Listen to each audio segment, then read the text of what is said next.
tuning in. I'm Kristin. And I'm Jonathan.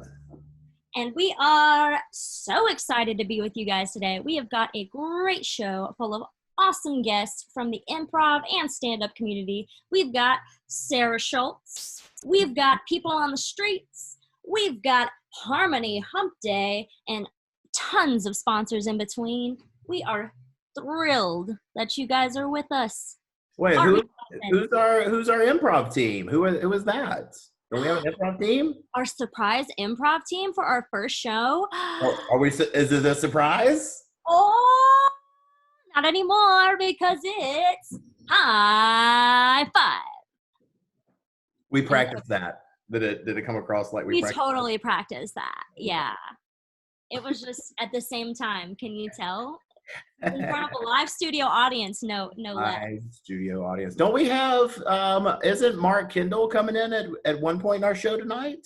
He is coming at us. He is coming at us live with a street update of what he sees outside his window. And you will see. Okay. Well, that's good because he's supposed to be sheltering in place. I think we all are until when the hell is it? 2027. That was the last update that I got.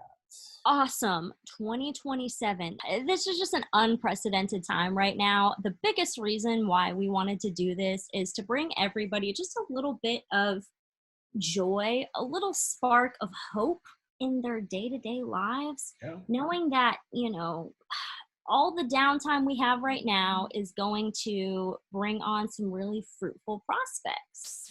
Mm-hmm. So I don't know. I feel like right now we're just taking a lot of time to learn a lot about ourselves. I don't know, Jonathan.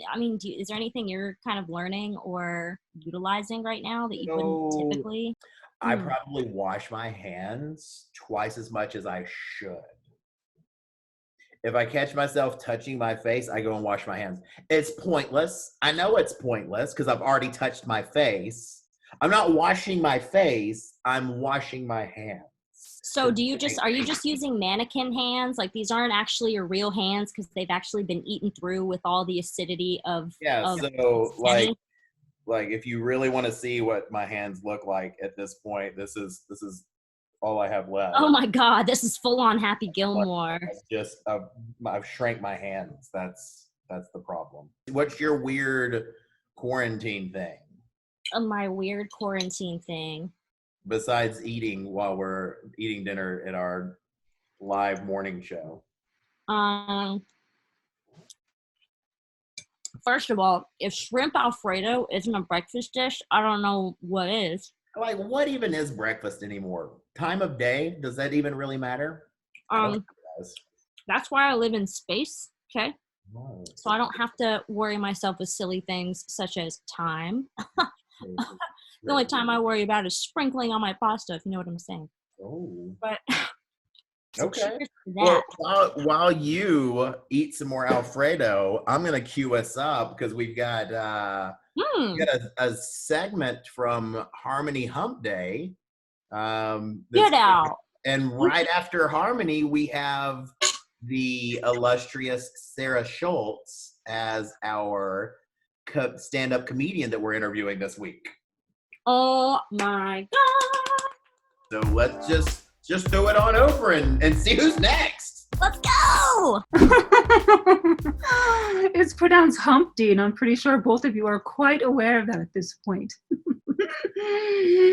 Good morning to everyone. You would think that the world of online dating was already oversaturated, but in this environment, there's more and more apps popping up. We were recently able to sit in on the first date for a new one called Minx and Mingle. Let's take a look.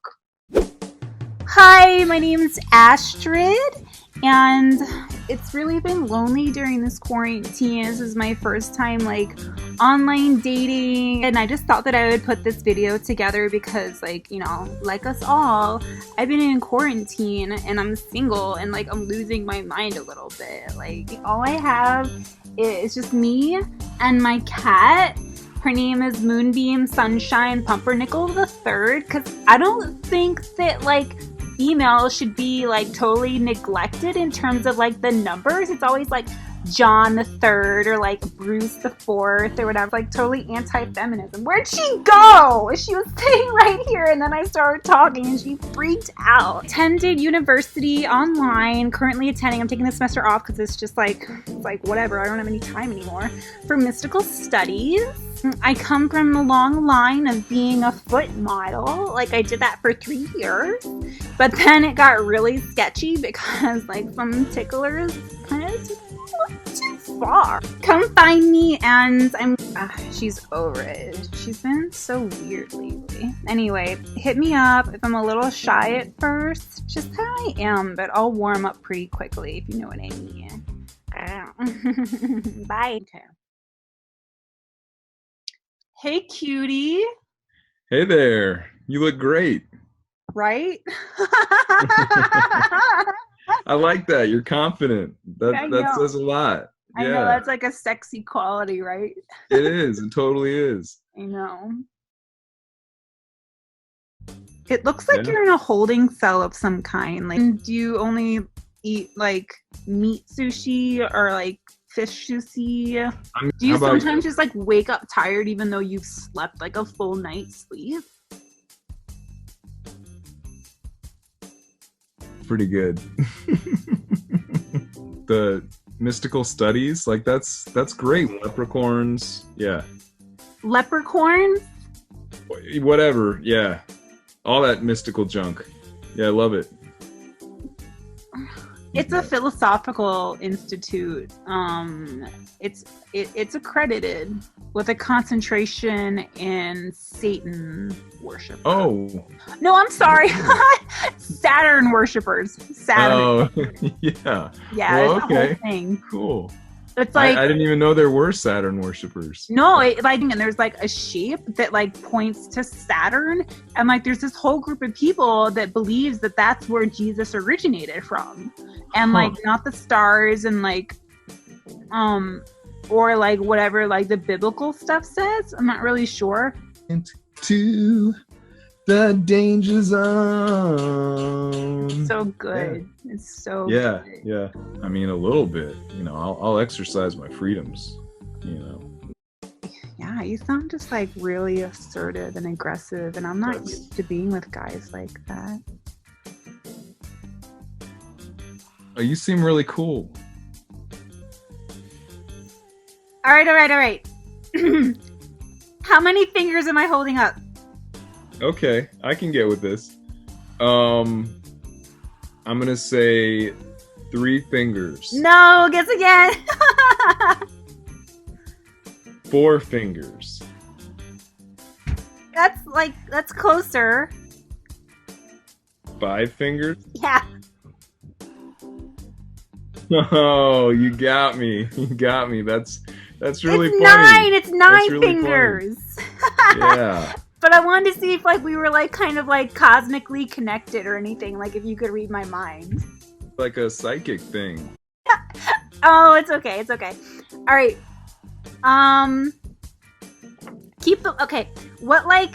What zany thing am I wearing? What are you wearing? It's really zany. Like a party hat. All right, that's like closer, like regionally on the head, but like different. I'm gonna take the blindfold off and... No! Guess again? No, okay.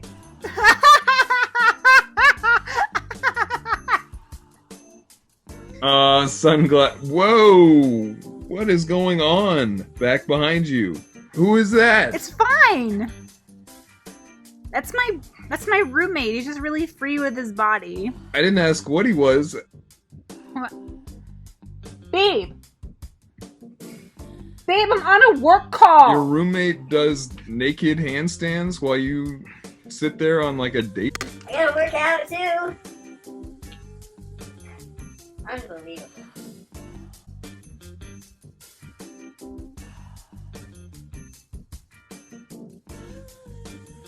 My name is Sarah Schultz, and this is my case for creationism. I know, but hear me out. How many people on this stream are wearing glasses, or like me, are wearing contacts?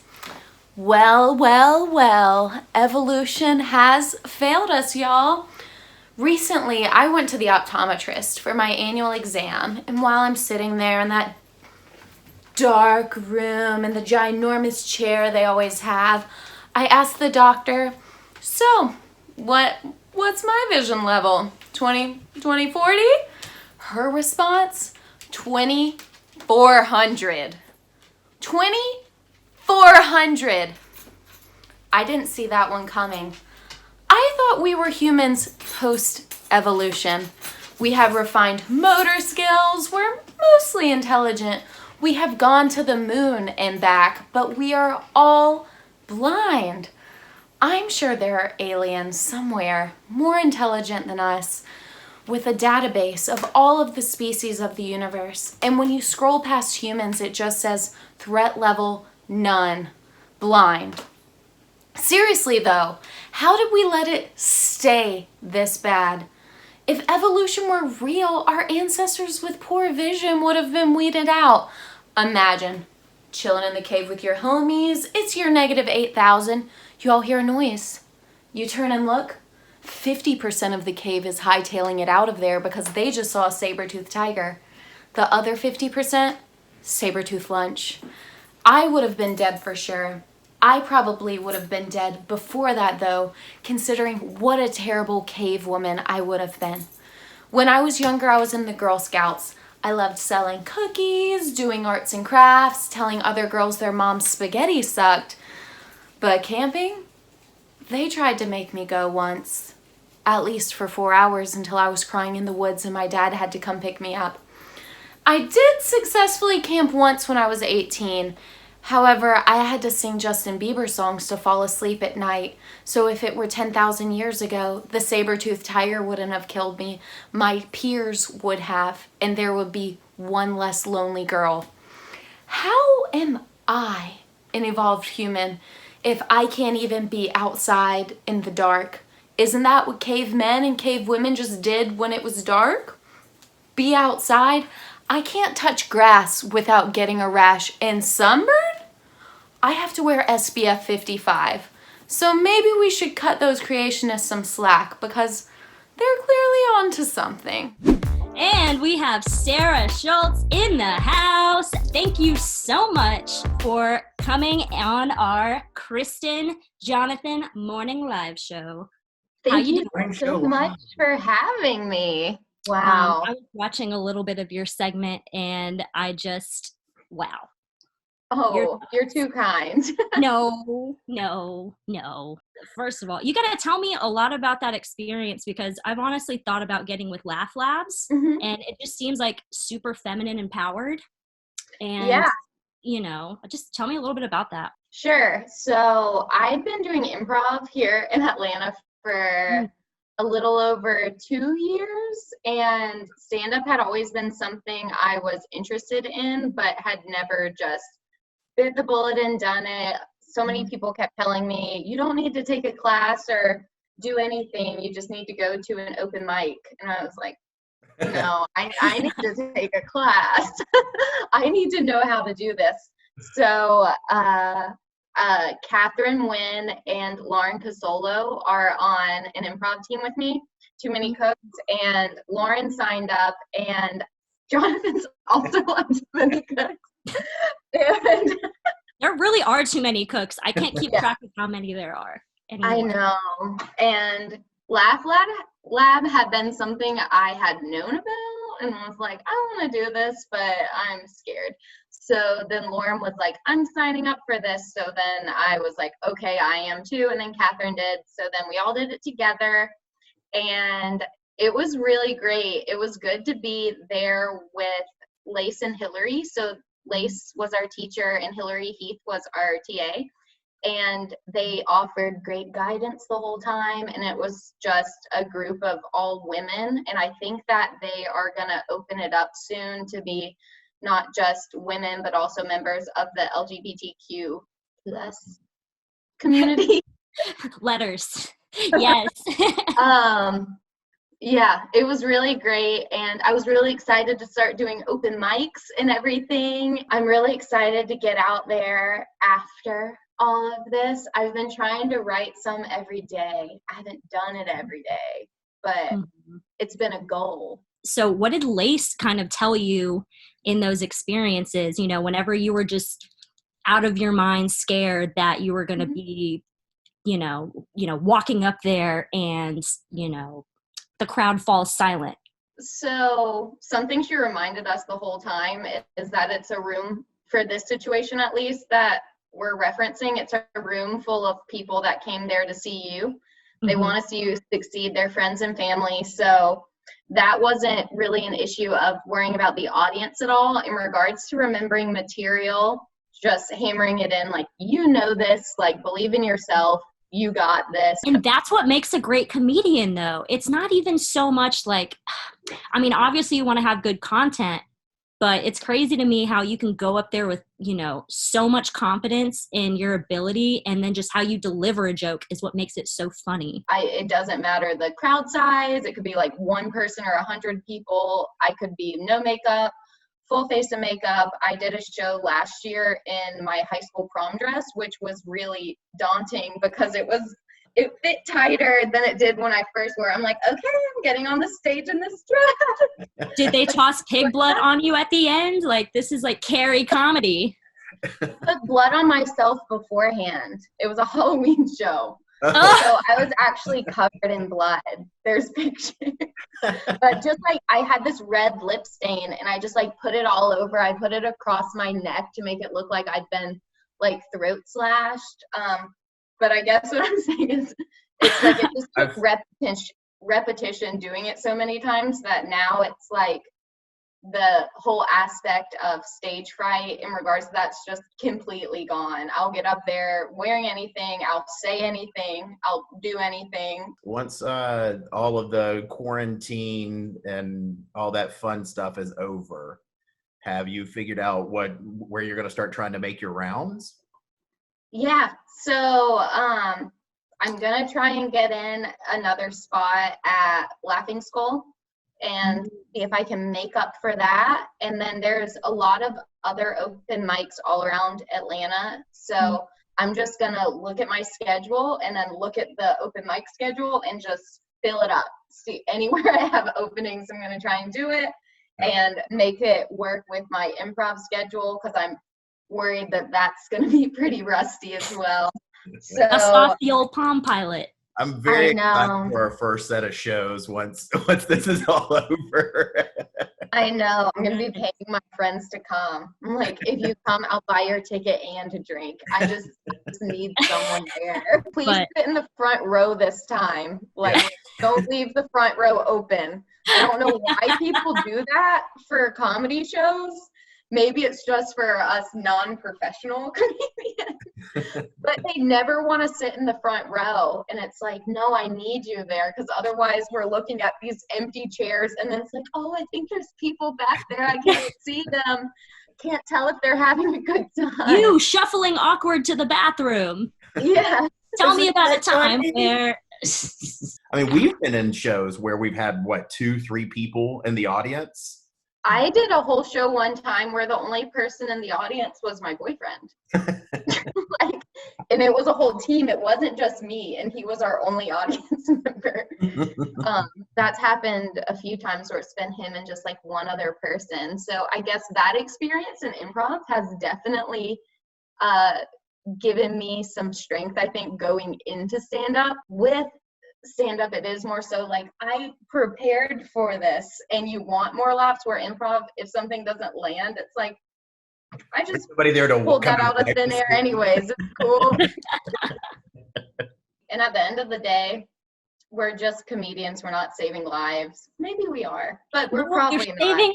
We're saving lives one laugh at a time. One laugh at a time. But I mean, it's pretty low stakes. Like, what's going to happen? Right. You're going to be sad for a minute? Like, yeah. No one died. Yeah. And nobody's going to remember that set anyways, so. No. People don't remember the bad usually anyways. They're like, oh, that was fun. They don't even remember specifics. Yeah. Yeah, I get that. I think it's definitely a challenge when, you're trying to bounce ideas off of people and just get some of that energy. But people are just terrified of being called on, which, you know, just again gives us comedians a lot of credit, especially you, because it takes a whole hell of a lot to get up there and maintain your confidence when there aren't as many people showing up where you need them to. And it also just shows like you're able to pull ideas out of your ass and make it hilarious. So kudos to you, Madam. Thank you so You have a fan in us. Aw. Kristin, do you have any more questions before we go to a commercial break? I don't think so, but we'll be right back with our next guest. Phone, wallet, keys. There's just not enough room in these itty-bitty pockets. Is this you? Do you hate how tiny and stupid and useless your pockets are? Why fuss over your pockets when you can have infinity pockets? Pockets that go all the way down. Infinity pockets? Pockets that go all the way down? Infinity pockets. Wow! These infinity pockets, pockets that go all the way down, go all the way down! All the way down. These pockets go all the way down! All the way down. Wow, these infinity pockets. Infinity pockets. In these pockets, I can fit my phone, my wallet, my keys, my meds,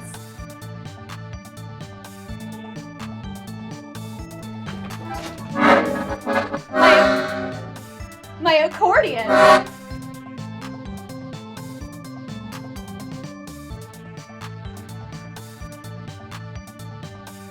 this cat? Whose cat is this? There's no end to these pockets!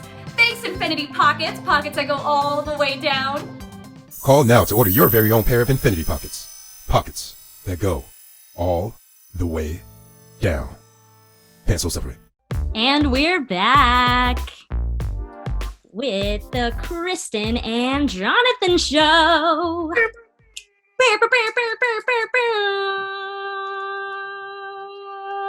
I feel like I've really been on my grind.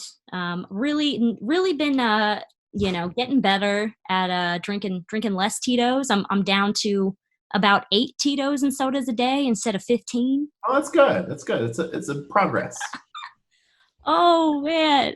All right. Looks like we're coming on with Mark Kendall now. Go to the man on the street. Mark, are you with it? How's it been? Hey, can you hear me? I think so. Yeah, you're doing okay. You can hear me good? Yeah, I can hear you. Cool. Can you see me? Yeah. No, we can't see you. We can hear you, but we can't. You can't see me? We're not able to see you. No, I can see your name, and that's about it. Okay. All right. Let me try and fix this. Okay. Sorry, 1 second. Oh, yeah. No problem. Are my Can you see- settings? Yeah, There wait. he is. Hey, what's up? No, we can't hear you. We can see you. Yeah, we can see you, but we can't hear you. Wait, can you hear me? Okay, we can hear you now. We can hear you. All right, great. So I got the segment, being on the street, and boy, have I got something to show you. So as you can see right here. No, we can't. We can't. I caught this. So basically, Mark, I've been buddy, we're excited. Can you readjust your camera?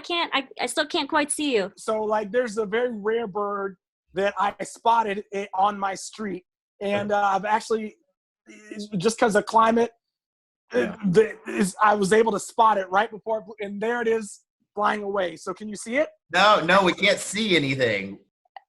Okay. I think we're. And this concludes my people on the street segment. We missed it. We missed the. You guys missed the ultra rare hummingbird that I spotted? Yeah, we missed it. We can't see anything. Cool. Yeah. Okay. We love it. And. You all right there, Mark? Yeah, I'm just gonna go. Okay, bye everybody. Okay. He did say he was interacting closely with some hummingbirds. He feeds them out of his mouth. I don't know if you've seen this. What he does is he stands next to a bird feeder that's empty, he puts the liquid in his mouth, and the birds come over and they take it's a you have to see it. Yeah, well, maybe we, after a word from our sponsors, we'll have a little money. We can get some additional equipment over there. Sounds like a great plan, Jonathan. Yeah. And to our sponsors. Words from our sponsors. Do you have what it takes to become a comedy legend? Well, there's only one way to find out.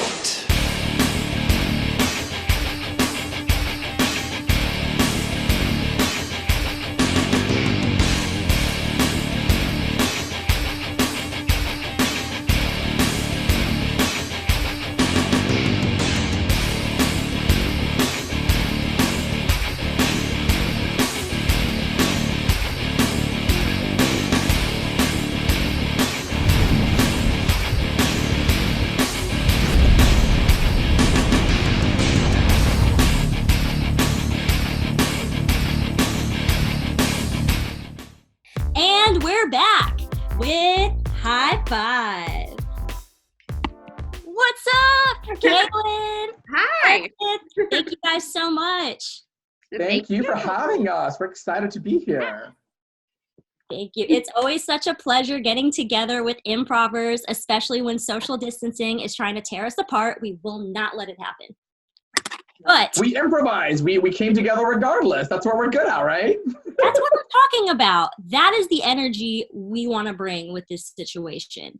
And, you know, we always love getting together with you guys. You guys are such a unique set of improvers. You always have these awesome games. Some, you know, just like different perspectives I've never seen been brought to improv before. I was kind of gabbing with Kaylin about, you know, some of the things that you guys have incorporated in your performances.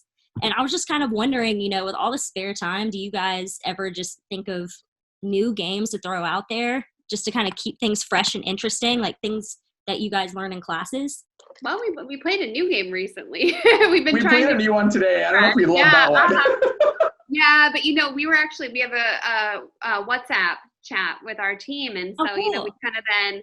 I think Arch really has been the one driving this, but you know, just talking about using this time as kind of a time to just kind of shoot the shit and be creative and see what comes up, you know, right now. Just, I mean, really just in terms of brainstorming formats and ideas, you know, what you were talking about, the games that we put into our long form sets, like, you know, so if we get for, you know, in our later Winter Improv League shows, we were asking the person next to the person whose suggestion was taken for our set to call out at any point during our set if they hear a line, you know, that they like, say sounds like a song, for example. And then whoever the improviser was who said that would have to go into a song, and, you know, others could join, you know, so things like that, just finding ways to kind of switch it up and keep it interesting.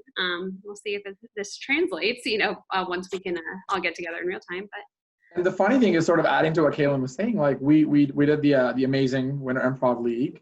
It was a lot of fun. We had a blast, and we kind of went into it sort of we were like, you know, well, let's just go and jam and figure out and have fun, because a lot of us have been in classes for a long time, and we've all done, you know, different performances and sets outside of Dad's Garage and Village Theater and other places, and this was a cool space, a cool venue. So I think a lot of when we were trying to come together with a format, we were like, well, let's not put walls up and define it on one or two shows. Let's sort of think about ideas, and I think it was very collaborative. We're like, you know, what do we like? What are the games that we like? What are the things that we've perhaps taken from other classes that we've enjoyed, and sort of come together and create a format? And there have been a lot of ones that, I mean, Kaylin, myself, and AT, and all of us have, like, you know, that was really fun, or this element was really great. And once we started, definitely like Sounds Like a Song, we sort of incorporated Party Room, which is like getting for a location that has multiple rooms. And we didn't do the same format every time we played, but it was like, you know, I think we had one was a White House, and one was a pet store, right? I think it was a pet store. A pet emporium that had a room off to the side. Yes. Yes, I remember that. Yeah. And we don't just talk about improv. I think that's the great part. I think some days, you know, when someone's a little having a bad day, or somebody else is having a situation at work, or, you know, whatever, I think we're able to like find that tribe, that community. And I think improv has brought us all together, because at the end of the day, right, we deal with so many things perhaps outside of this improv space and improv world, especially in a time like now, and having, a few people that you can talk to and just sometimes listen to, I think is important, whether it's on an improv stage or in real life. And I think that's been really, really great for all of us. Mm-hmm. Yeah, that is one of the things that I do miss about having that stage time, is working out the stress of the day, the week on stage, and just playing that character. If I've had a crappy week, then I can play a grumpy ass character and just get it all out. And then at the end of the show, I'm like, oh man, I feel so much better. Thanks for going on that journey with me. Yeah. Oh my God. And I think that this is a hard time right now. I think with everyone being away from the people they normally see, we all do have that need to kind of put ourselves out there and kind of just have that reflected back, like, hey, you're here, you're real. I'm witnessing you. And I think improv is so powerful for that. And to not have this, at least in the conventional way that we're used to, it is a little bit of a switch, which I think is what makes the friendships so critical right now. I mean, like in the chat group that we have, we talk almost every day, I would say, these days, keeping up with each other. And kind of what you guys were saying about improv, right? It's sort of like larger than life, but there's still elements that are grounded. You sort of play an extension of yourself. You play maybe, something maybe you're not, but over time, you realize that I think we've all kind of like, oh, you always like playing the therapist. Or there was one time I played the maid with a scarf. So I'm like, I play super high status or super low status. We frequently play maids. It's interesting. I love playing the maid. I don't know why. It's fun. And then it's like, the maid is power hungry and wants to get promoted. I lately have been playing some very conniving characters, and I'm not sure where that's coming from. What I love about improv is that you do get to get those feelings out, and then you do get to be like, hey, I'm here, I'm matter, and this is what I feel, and other people recognize you and welcome you in that. And it's something that it's just missing so much right now. I think people kind of turn a blind eye to what's happening because they're just trying to survive, but really it's very therapeutic. I think I've done improv now almost 5 years, in Atlanta at least, and I was like, I don't think I've ever had a show or a class or a jam that I've ever walked out and felt like, oh my God, like whatever your energy is and whatever you come into it, I think you always like you go through this improv portal, and I'm like, I always leave with a great mood or fun sort of like feeling, and I'm like, I think that's the great part, especially in a time like now where the medium of art, art form, whether it's improv or stand-up or acting or music or whatever that art form is, in times like this, it's so much more important because this is what people are binging and hoping and putting our talents through and relying on it. And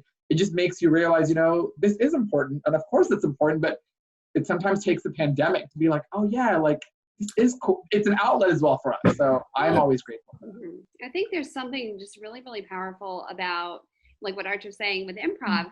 You can show up and whatever you're bringing that day, as long as you're not like an asshole, that's enough. That's fine. There are people there who will rally around you. And, if I'm like kind of flat today, Arch will be super high energy or vice versa. And, it all works out in the end, and just saying like, hey, whatever you're bringing is enough. I think we all need to sense that, I think it's powerful. Sort of like analogous to life. Like there's a lot of things that sort of go hand in hand. And if you can bring that to improv, you can bring that to your daily life, whether you're an improviser or not. But like, finding those like tilts in life. Sometimes you have your high days and maybe you're not, every day is going to be so exciting, or being grounded and just being balanced, and being sort of present in the moment. And for me, like I'm and like I love planning, and improv throws all that out the window. No matter what your plan is, you better come in there and just listen and react. Right. And I think it's helped me be a better listener and sort of be more in the moment. Yeah, and that's one of the things that I do miss about improv is like that check-in. How is everybody doing? But I feel like if we could all have just a check-in moment before we go into a group meeting or whatever, I feel like a lot of things would be like there would be a lot less miscommunication, because you could say, all right, well, Terry, he's having a shit day, so that's where he's coming from. So let's ease off of him a little bit and just ask the questions that are really necessary. And then somebody else is having a great day. We're like, all right, well, let's ask every question that we can to this person. There's that improv game, which I love. And I think I've started using it a lot more. It's like the right before we wrap up, usually a class or a jam, it's like, what's the one most exciting thing that's happened this week or you're looking forward to? And I kind of like asking that to people now, instead of being like, oh, hey, what's up? Which is such a plain vanilla question. What is the most exciting thing that happened to you this week, or what are you looking forward to? And I think it sort of force us to be like, oh yeah, what was the most exciting thing that happened? You know, what for, you know, whatever that is. It's like celebrating those small little wins. And I think finding joy in those little moments. And just be there for one another and be express gratitude for the little things. And I always like this is like my little life goal mantra, or like kind of living by this sort of every day, or just, you know, wherever you can. I think sometimes we all are quick to judge, or like, as you know, Jonathan pointed out, like we don't know how someone else's day is or was, or perhaps is going to be. Maybe they got fired, maybe they got into a wreck, whatever it is. But I always am like, you know, if we can find ways to be compassionate and be nice to people and treat the janitor the way we would treat the CEO, this would be it can be, it's so possible, but it's like, it just takes that attitude, you know, that shifting of attitude. Be nice to people and be kind to them. And that's it. That's all you can do. Yeah. And if more people do that, we'll see a lot more people happier and, you know, be, you know, smiling. You know, you don't need the money and the celebrity or the fame or the possessions or whatever people think you need to be happy. It's sort of like right here, and we can control and choose to be happy. So hopefully this will inspire all of us to be happier. Yeah, that's some great wisdom and some philosophy tonight from High Five. We got to take a commercial break, so we'll be right back. Virtual high five.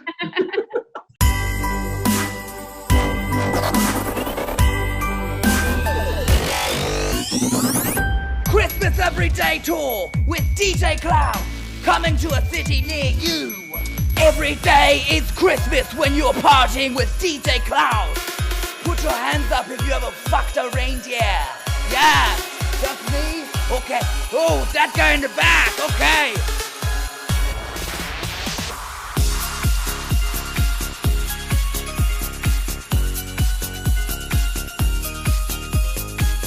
You know Dasher, you know Dancer, but do you know DJ Santa Claus? Take drugs in the piggy pool, take drugs in the piggy pool. Christmas Everyday Tour with DJ Cloud, starting December 25th, 2019, ending December 25th, forever. Christmas every day. It's Christmas in July. It's Christmas on Sundays. It's Christmas every single day. And we're back. Hi, everyone. Sadly, it's the end of our show. And, you know, we have some final remarks. We've had some great times tonight. And our studio audience is just floored, just absolutely floored with the amount of support we've had. Go ahead and give yourself a hand, everybody.